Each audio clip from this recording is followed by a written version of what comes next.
Welcome to Shaking Up the Weeds with Upwise Capital. We're high from New York on Ganjapreneur Podcast.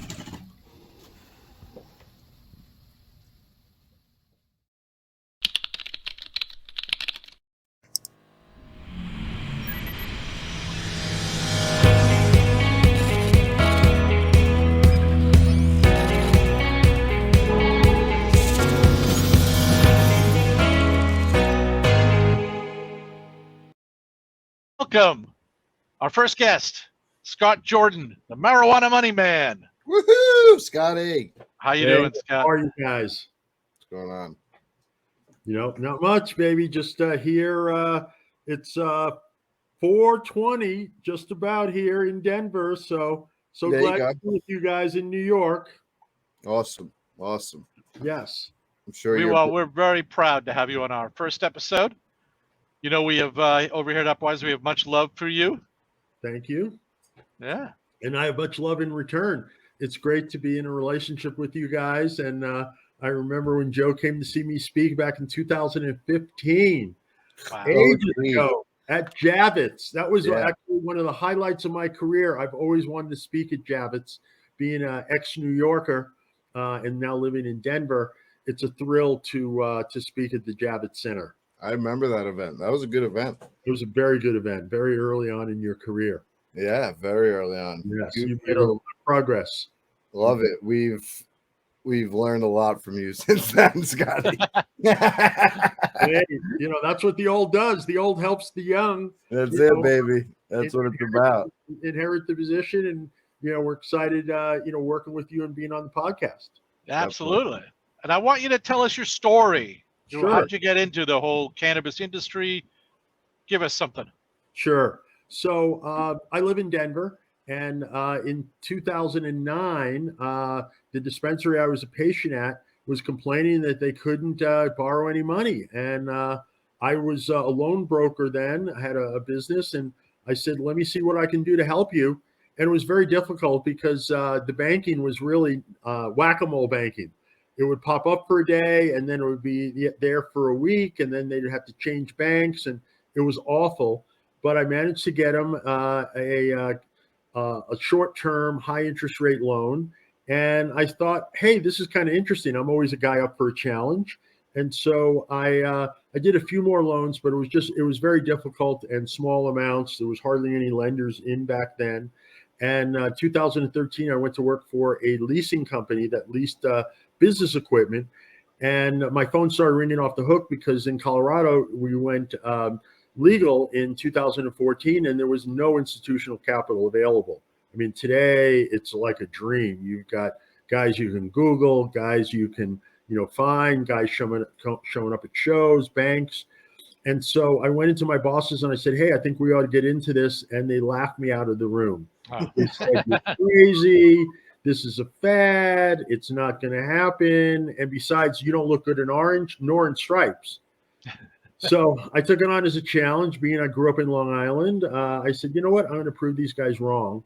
And I went ahead and I reached out to a lender that did alternative assets, strip clubs, laundromats, things like that. And I proposed to him that we start to look at the cannabis industry. And he agreed. He said, after doing some research, hey, let's take a look at it. And that kind of started me off. That's kind of the short version of the long story here. Yeah. Nice. And how did you become the Marijuana Money Man? So I used to go to all of the town hall events. Back then it was really big to try to we had to get all of the city councils to approve having a dispensary, having a grow in their neighborhood. And so a guy that didn't know my name once called and said, hey, Money Man. And then someone said, oh, is that the Marijuana Money Man? And they said yes, and it stuck. And then the Denver Post called me that in an interview I did with them in 2016. And then Fox, I was in an interview with them in 2017 in Oakland, called me the Marijuana Money Man. And I kind of liked it. It kind of has a nice rhyme. Great ring to it. I love it. I love it. Yeah, people remember that rather than Scott Jordan. I mean, they remember Michael Jordan, but not Scott Jordan. I just have to tell them, look, more hair, a whole lot less money. Nice. Yes. That's great. Yeah.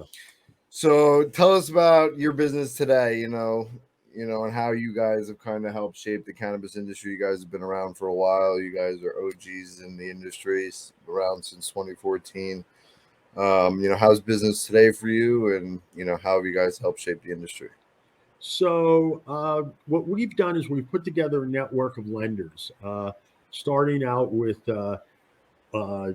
leasing companies, hard money lenders, soft money lenders for real estate.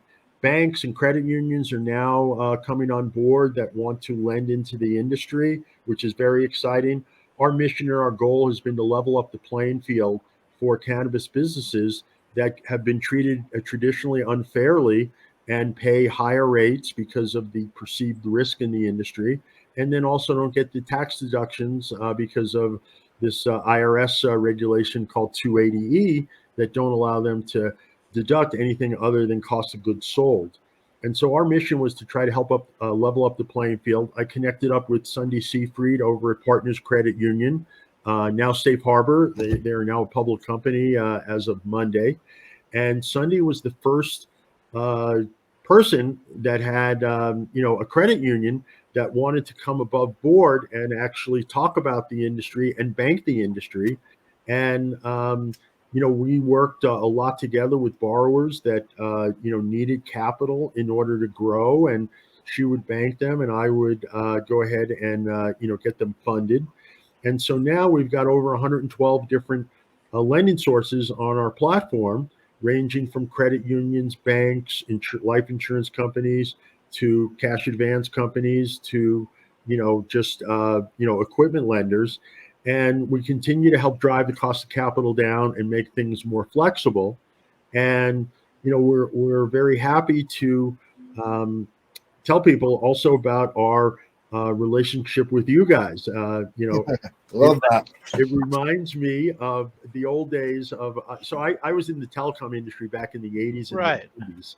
And Tell us about that. That must have been crazy. Oh, it was crazy back then. So I was with MCI, and I was a wholesale, account manager with MCI, selling to the other carriers. And as a result, we would sometimes compete against Sprint, or we would cooperate with Sprint if we had a route. We were selling to Bahrain, and they didn't have a connection to Bahrain, but they had a good connection to Istanbul. We would trade. And so we kind of coined the term co-opetition, where we would cooperate and we would compete depending on the day and the client and the other thing. And so I think that's the beautiful part about our relationship, in that we came to you with this deal in Vegas that we didn't have a solution for, and you guys came up with a solution, which I think helps more borrowers achieve their goals. Because there's competition in the business. When people say, "Oh, there's not enough capital,"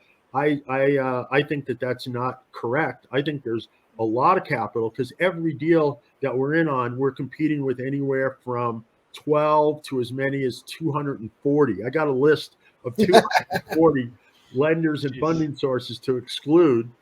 And you can Google, cannabis lending, cannabis equipment lending, equipment financing cannabis, and you'll come up with a lot of different choices of capital. So I think there is capital out there. It's a matter of the cost of capital, the person you're going to be dealing with, how easy they are to work with, how professional they are, and what they're going to deliver in terms of an overall cost, and what the relationship is going to look like after the fact. So to serve the industry, one of the things that we do is, in addition to traditional debt capital, we also take a look from the perspective of other ways to get the capital that person needs for their business. And that could include rebates from the utility company, from overcharges.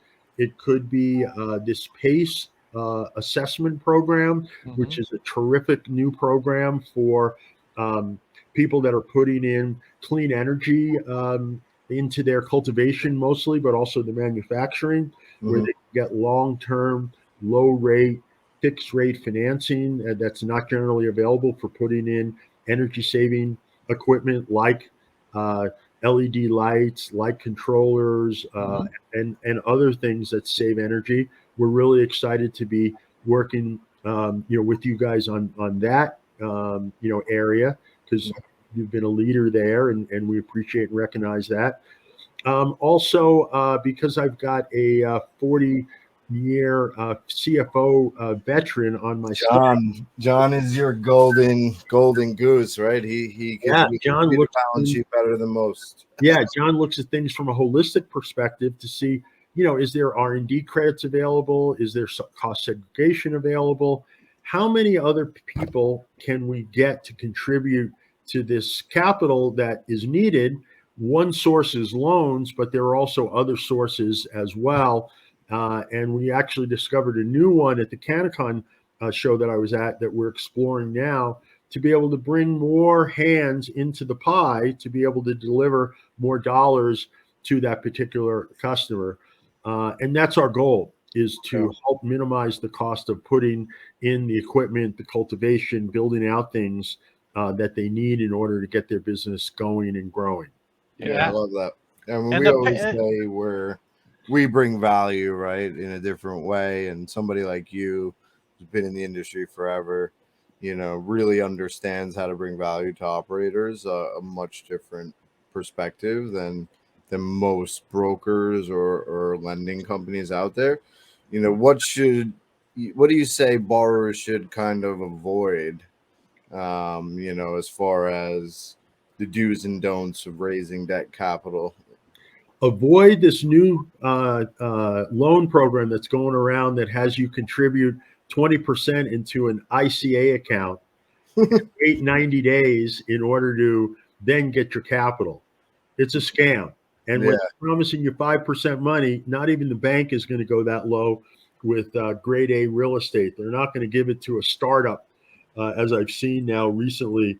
Two different companies have come to me saying, "Oh, we need a bridge loan for the 20% that we need to put into this ICA account." Can guarantee you, it's not going to be a happy ending for you. It'll be a happy ending for them. But we had a guy going around saying the same thing. I don't know if you remember from a company called Uwana. A while Never heard of them. a while ago, that was doing almost the same thing. Put up money, wait 90 days. We're going to put it into this trading account, and there's a lawsuit, out there right now where they were getting sued because they didn't deliver. They delivered a bunch of excuses, but no cash, and that's what's going to happen. So anytime there's a large upfront fee, it's going to be a scam. Minimal upfront fee to cover costs and to see if someone's serious versus if someone is just curious or just collecting term sheets, I think is reasonable, because everyone has to put time and energy into doing that. But I think also someone, quoting you absurdly low rates, or telling you that their capital comes from offshore or overseas. Yeah, that's always a scam. Right. Always That's a red flag right there. Red flag, and you shouldn't look at proceeding. You should also be able to see a website. Hopefully, they have testimonials or they've been in the media, and that there's someone that you feel comfortable with. If your gut tells you no, don't go forward. There's plenty of capital out there.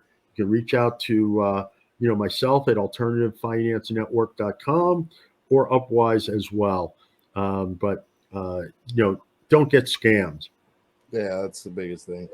A lot of these companies don't even have reviews. They don't have, reviews from cannabis companies. They don't have, articles or, Scotty Jordan's been out there forever, right? Been on Fox, been on some of the biggest news networks in the world, right? So definitely make sure you do your due diligence when looking for a capital provider as well. Can we circle back to the PACE loan, Joe? I wanted you to speak about that for our viewers, because I don't think a lot of people know about this yet. Yeah, so PACE is a special purpose asset lien on the real estate tax assessment of a property. Typically, they'll lend about 20 to 30% loan to value based on the as completed cannabis value of a facility. It's a lien again on that asset the tax assessment and the energy audit. So it's based on, like Scotty said earlier, the energy efficiency upgrades that are done to the facility, typically HVAC, walls, foundation, any solar, any MEP, any electrical, any affixed assets to the building, qualify under the PACE program. And it comes in over a 20-year, 25-year, 30-year amortization, typically at 7 to 9% for cannabis companies, which is an extremely low cost of capital, or some of the cheapest cost of capital we've been able to find in the cannabis space. We a lot of times use that with a mortgage and blend that together with a mortgage to get a blended cost of capital and bring the cost of capital down for borrowers. Like Scott said earlier, our goal as the broker or as the consultant is to really get our borrowers into the best cost possible. And PACE is an amazing vehicle that a lot of people aren't aware of. It's backed by the Department of Energy. It's done on a state by state level. So it's really a great program to take advantage of if you're building out or have an existing facility that has energy efficiency upgrades already done to it. Awesome. And we heard the news today as we tape this when President Biden, I don't know if you heard this, Scott, is yeah. So It's taking exciting. into account, where do you see the cannabis industry going in the next 5 years? I mean, this is I think it's going to become more and more mainstream. I think it's going to be similar to the shift that we saw from the West Coast to the East Coast over the last few years. It was verboten. It was, oh no, it's illegal. It's going to screw everything up. And now I think it's become a recognized, and valuable industry. It creates good, high-paying jobs. It creates a lot of tax revenue for the states and the cities. And I think those are both things that are going to be very valuable as we go into this, recession that I see upcoming for us. And I think that we'll continue to see innovative products being, released. I mean, I remember when you walked into back in 2009, there was hash and there was flour, and that was, and then a few edibles, but wrapped up like, candy in, on Halloween. It was all self-made packaging and none of the stuff that is bootleg. Yeah, not like today. There was no extraction. There was none of that stuff. So that's what I see kind of coming up. More and more acceptance, and more and more mainstream. It'll be mainstream here. Yeah, here in New York, we look at it as not only a big tourist thing, big revenue booster for tourism, but also social consumption could be huge here in New York with all the restaurants, right? Where you can go to a restaurant and get a cannabis infused dinner. We see people like Pizza Pusher and all these guys popping up doing these cannabis infused dinners. Next time you're here, Scott, we'll take you out to one of them. They're great. Yeah. So, okay. Scotty, quick question. What would you say the craziest story happened to you in cannabis? The craziest thing? Oh boy. So one of the first deals that I did was with a large company out in Southern California that I'll remain nameless, but they're one of the leading marketing companies out there. I was going out there to talk to them about an additional loan, additional funding, after we had gotten them a couple $1 million. And they're in this beautiful office park in Irvine. I'm dressed, business casual, sport coat, slacks. The receptionist greets me at the door, says, they're busy right now, but wait. I wait in the lobby. They come out in gym shorts, wife beater shirt, and flip-flops. And I'm like, oh boy, okay. I'm a little overdressed here, but all right. I'd rather be overdressed than underdressed. And so we walked back to their office, and I thought I was in a college dorm room. It was a coffee table with bongs and dab equipment and flour and everything else laid out there. We sit down. They immediately light up for 2 dabs. And before we even started, it didn't look like it was the first ones that they had consumed, Yeah. if you know what I mean. Real professionals. Yes. And I'm thinking, oh boy, thank God my boss didn't come out with me, because he doesn't even use the product at all. He would have been like, what the hell am I walking into here? It's like something out of a zombie movie.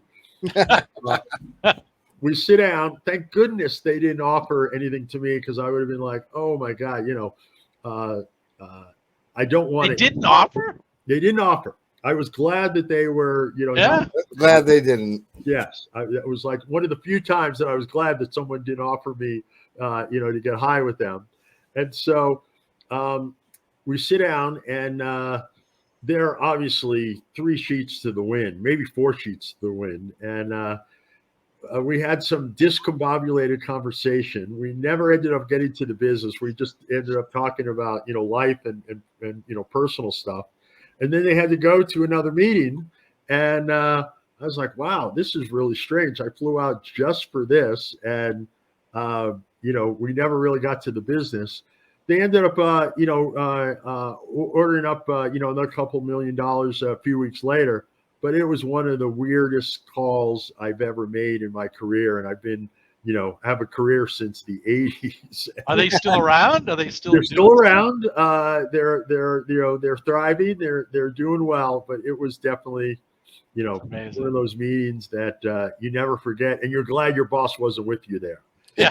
He would have freaked out. Okay. If I'm your boss. Yeah, I was going to say that. You meet everybody in this industry. It's a wild industry. I mean, it's become much more, buttoned down and much more, Wall Street guys, because there's big money in it now. Yeah. Back in the day, it was wild and wacky and woolly. That's for sure. Yeah. What do you think about that? That most of the capital guys in our space are suited up. We go to these events, both me and you put on the jacket, right?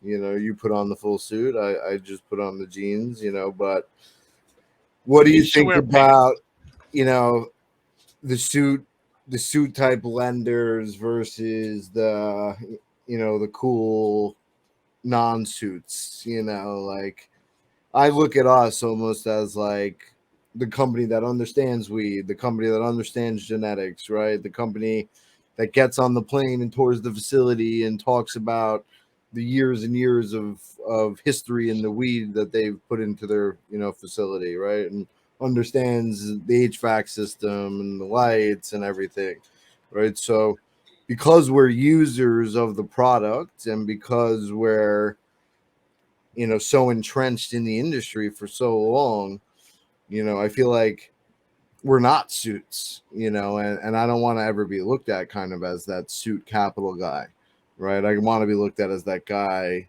that, understands the plant and you could smoke a joint with, but also could raise me $20 million. Yeah. What do you think about the difference, Scott? What would you consider yourself? I'm more of a suit guy. I mean, I'm old school. My dad taught me, be the best dressed guy in the room and you'll always be welcome. And, and besides, I'm quite a bit larger than you. So he also said fat guys need to wear suit jackets. Okay? Good advice from Papa. Yeah. You don't have to agree with him that quickly. Okay. I am losing weight. No, you look great. You look great, Scott. At MJ Biz. That's it, man. But wearing a jacket also, you need a pocket for cards, a pocket for your phone. That's the key at the shows. The jacket has the little pocket for your business cards. It definitely helps. It definitely helps.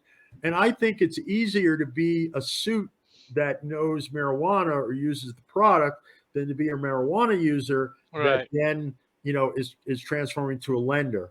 So but I'm older than you are, and that's part of it. It's funny because we did the CWCB Expo in New York, and we had one of the guys from Clark Hill comes up to our booth, fully suited out, and he said to me, he's like, "Oh, I'm overdressed," and I'm like, "We're wearing polos, and I'm like, "It's cannabis. A lot of people don't dress up too nice, I'm like, "It's okay, you're good."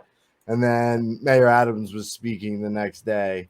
And me and James sat next to him, and he was sitting there in jeans and a t-shirt, jeans and like a button down, much more underdressed the day 2 of the expo. Sure. So he realized real quickly that some shows, you dress up for, some shows, you don't really need to, no need to put on the dog and pony show.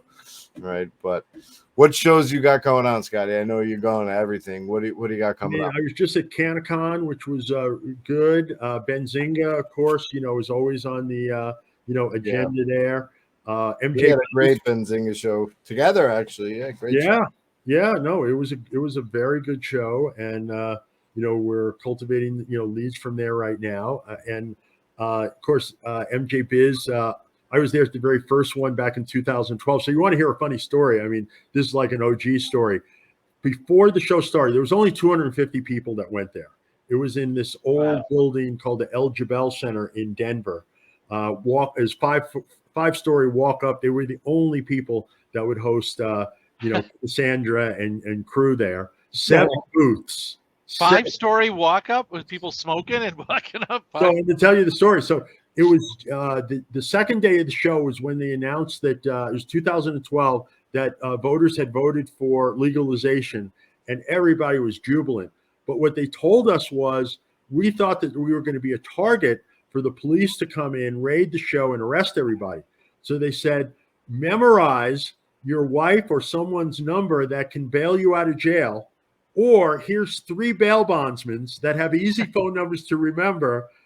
Memorize one of them so you don't have to spend the night in jail, because it won't be a pleasant experience. And that came with your MJ BizCon ticket. That came with the MJ BizCon ticket. Oh my God! You have that memorized, and I'll never forget it, because everybody's in your cell. You just click on their number, but you're not going to have your cell. Yeah. You're going to have to go to what looked like an old payphone and dial someone up, select, tell them, make sure when you now have a call from the Denver County Jail. Will you accept the charges? They're going to be really expensive. You told someone to do that and have $250 in cash so that you could get bailed out. I'll never forget that. That's in the early days. I'll look at that show. Crazy. Yeah, we were convinced that we were going to go ahead and get arrested, because usually a movement like that, the police like to squash it, but thank goodness they didn't. And look at where we are today. 1,400 booths, I think, 100,000 square feet. You got 3 different shows going on at MJ Biz. It's huge. It's huge. Yeah. Crazy, monster big. Yeah, we're doing a booth this year at Canvests, and I'm also speaking on day 2 at 8:30 on the rise of debt capital and in the cannabis industry. So definitely come by, Scotty, and I plan on it. Thanks very much for giving me a ticket to that. I appreciate it. Yeah, of course. Yes.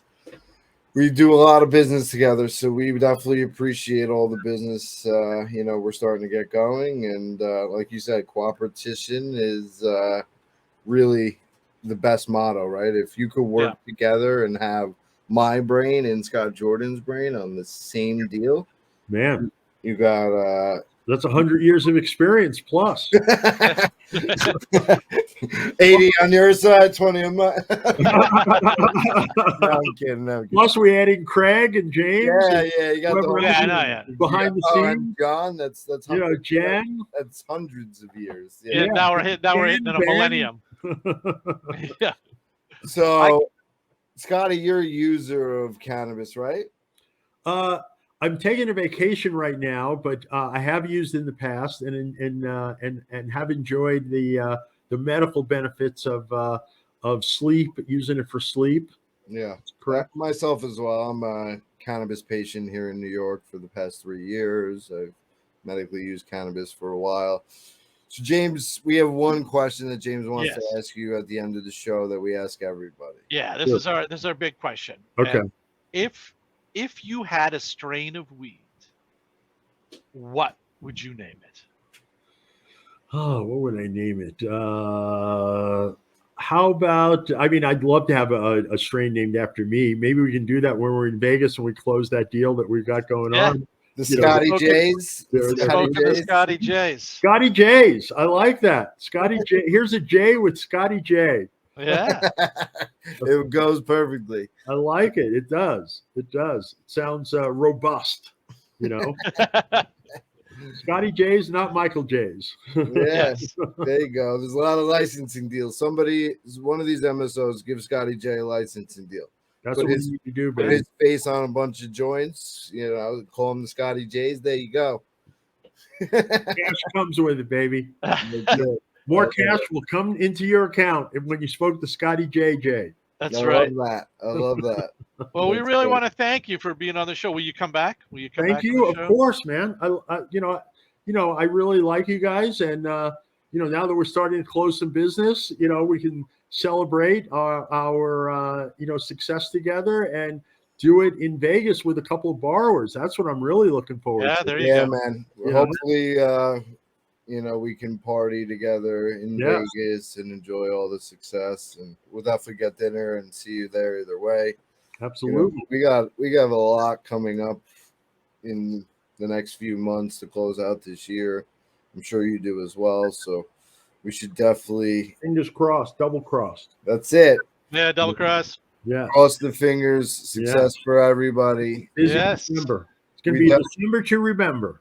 Yes. That's right. And then we will see you in November on the 15th to 15th. the 18th. Yeah. When is it? The 15th to the 18th, right?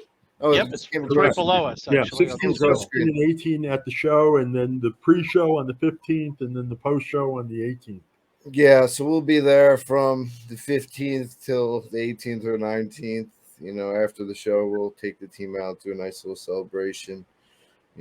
Let James and everybody get a nice little pre-celebration, and we'll definitely excited to see you guys, and definitely excited to see all our borrowers and referral partners. Yeah, it's great. It'll be a great time. Thanks very much for having me on, guys. Thank you, Scott. Thanks, Thank Scotty. you, everybody out there. We'll see you Take soon. care, Scotty. We'll speak soon. All right.